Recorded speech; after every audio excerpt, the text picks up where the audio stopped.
So focusing on right here, using the velocity banking strategy to help you start a business to get you the capital that you would like to have to build that business, give you the support you need, give you the early capital you need to get that business going, to create a certain amount of income, get things rolling. Before doing that, right, one consideration, right, I'm gonna map this stuff out. So first, map out your debt-free timeline. What do I mean by that? Let's run velocity banking or debt snowball, whatever strategy you're using. Let's run that strategy to see how long, based off my current income, current lifestyle, current cash flow, to pay off all my debts, to then start saving money, investing to create cash flow. How long would it take you, right? So let's just create an example.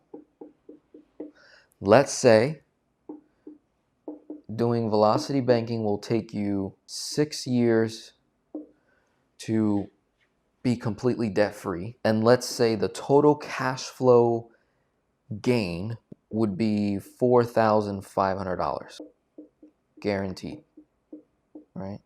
And in order to get that $4,500, let's say you had $350,000. Now let's go a little higher. Let's go a little higher.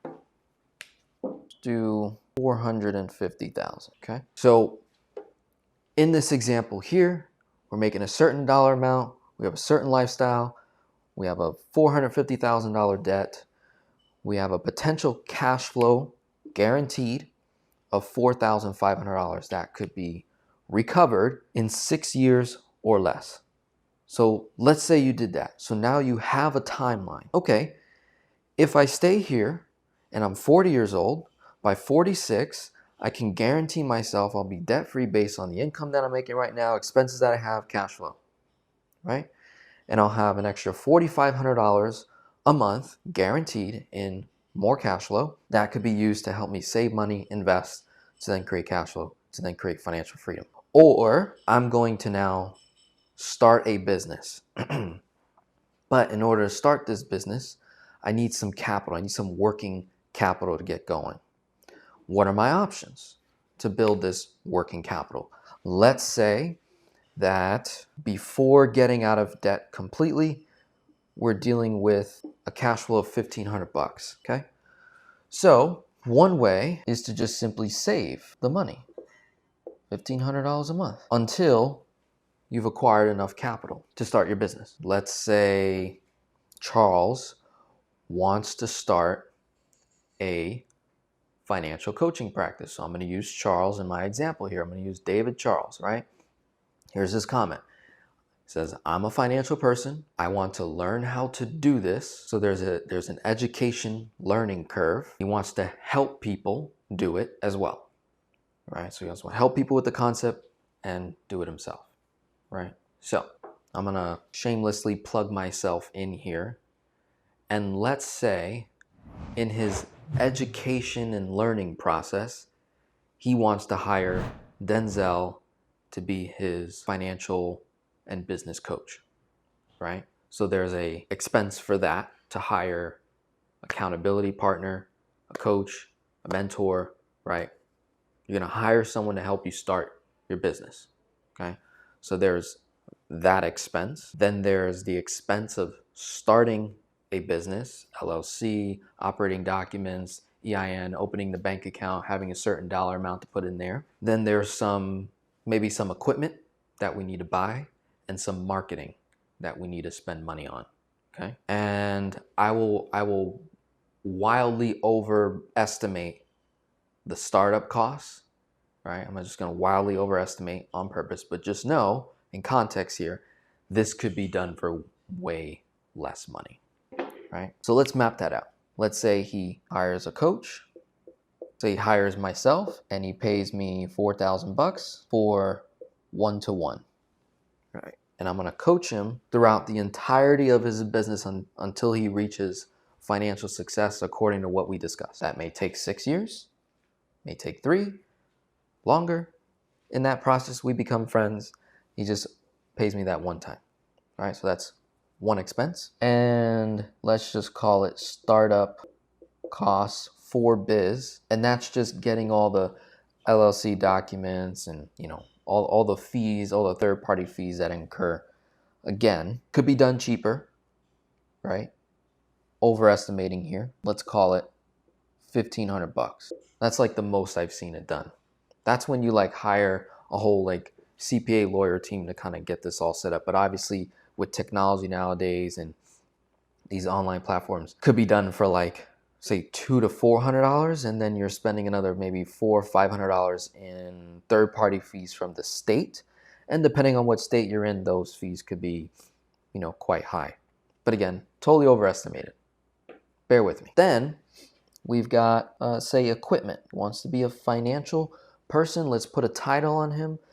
Let's call David a financial coach. So he wants to become a financial coach, and there's some equipment that, say, is either required or not necessarily required, but helpful to getting his business going.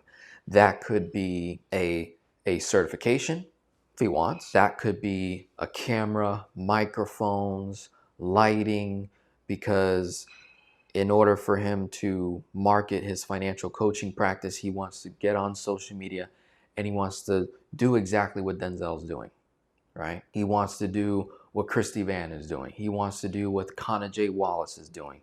He wants to do what the Kwok brothers are doing with this particular strategy, right? So starting a YouTube channel is going to come with some expenses, right? Now, again, super overestimated here. Could be done for way less. Let's throw another $1,500 on that. And then finally, well, not finally, there's one more expense. We'll call it technology. And this is the back end stuff of your business, like an email marketing, a website, you know, domain, landing pages, you know, all the technology, a calendar link, different subscriptions. Let's throw another $1,500 on there. Again, could be done for way less. And then let's do a marketing budget, about $5,000. Let's add it all up. We got 15 plus 5,000 plus 15 plus 15 plus 4K. So about 13.5 in startup costs. If we were to save the money, right, 13.5 divided by 1,500, it's going to take him 9 months to basically start his business. That is the safest thing to do, right? No question about it. He could wait 9 more months, just simply save his $1,500 every single month, and he's planning on paying for these different things. Now, he might do it in stages, right? Like, he may first go get the LLC with the first month, and then wait 3 months, then hire me as his coach, and then another month, right, 15, and another month, 15 in technology, right, marketing. Problem with doing that in stages is the recurring expenses that will come with this. You know, there'll be like maybe a recurring marketing budget, a recurring technology budget, recurring in equipments, things like that. Again, super overestimated, but 9 months. Or leveraging velocity banking, he has a couple options. Let's say he, in that 450, has a mortgage and he gets a HELOC. Second position, $50,000 HELOC. Maybe he gets a 0% credit card. Everything on here basically can get run on a credit card for the most part. So maybe he's got a 0% credit card, 21 months, purchases and balance transfers, 20K, right? So we've got some debt tools.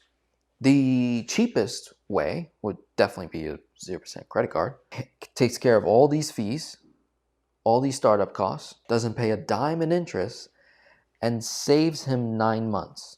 So he gets to start 9 months sooner, right? And the goal here is to create enough wealth, enough income that in 6 years or less, he can write a check for $450,000. Now, 6 years from now, this 450 will be less, right? Let's say in 6 years, making 4,500 in payments times 12 times 5. It's 270 grand.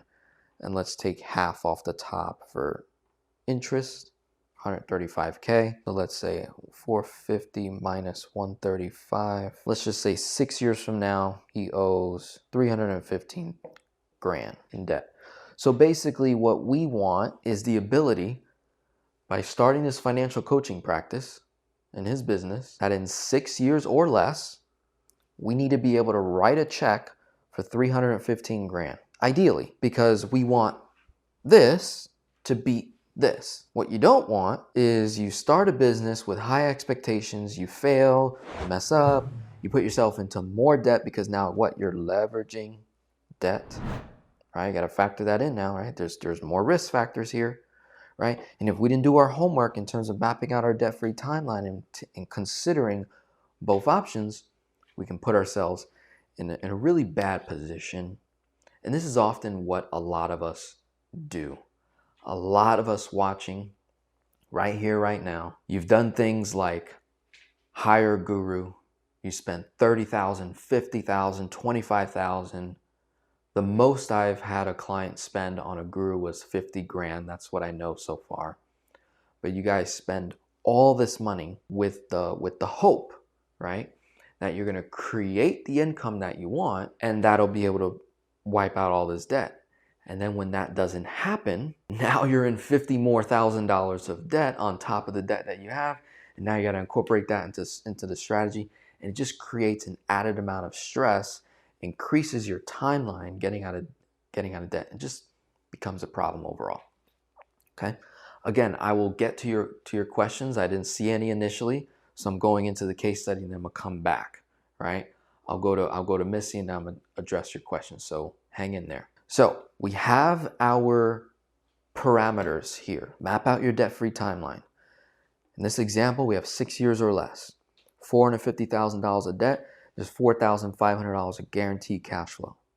6 years from now, after making payments of $4,500 a month, there'll be, say, we're just throwing out an example, 315 grand left of debt, which would mean that this person, David Charles here, would ideally, we want to be in a position where we have the option to write a check for 315 grand, wipe out all the debt, immediately increases his cash flow by $4,500, right?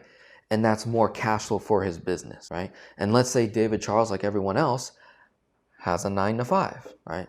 So he has a job that is going to fund this business, this financial coaching practice.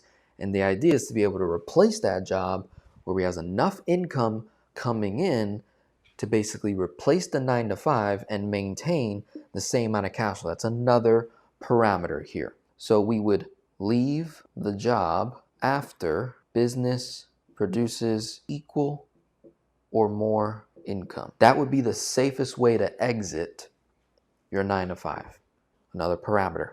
You could potentially do it sooner. You could make an argument that the money you're making over here tax-wise compared to the 9-to-5, that if, let's say he's netting 6 grand over here in, let's give him income. Let's net him an income of $7,500, right? So his annual gross is much higher than what his net is at the 9-to-5, right? He's cash flowing 15. But in business, you can technically make less money than your 9-to-5 and still net $7,500 because of the way the taxes work. So you net more of your dollars over here. So you could make an argument for leaving your job sooner based on your net income that you produce now at your job. Me personally, right? I would personally wait until my income is equal to or more than what I'm doing at my 9-to-5, right? That's just me personally, what I would do, right? Even if it took 6 years to get there. That's just me, right? Now,